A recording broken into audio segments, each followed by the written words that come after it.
Hey guys, tingnan nyo guys, dinalaw ko sila guys. Ganyan yung sitwasyon niya.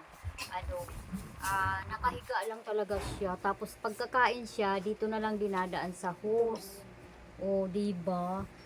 Kaya nakakaawa siya. Kaya siya yung dapat tulungan natin, hindi yung tutulungan mo, ibinibili ng hindi namang importante.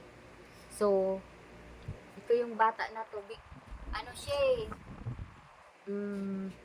hindi kasi siya nakakatayo. Ganyan lang siya nakaupo. Ay, nakahiga pala. Pero ano siya, namumuklat niya na yung mata niya. Oo.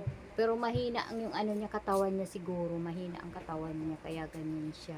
So guys, isa ito sa pangingitiin natin kahit papaano. Mayroon na rin tayong napangiti nung nakaraang araw. So, I hope sa mga viewers, makaano tayo ng kahit konting tulong na nasa sa puso nyo na ano para mabigyan natin sila ng tulong pa rin. Hindi yung sa ngayon na tulong kundi sa sunod na araw para naman si nanay hindi mahirapan kasi ang trabaho niya naggagawa lang siya ng basahan.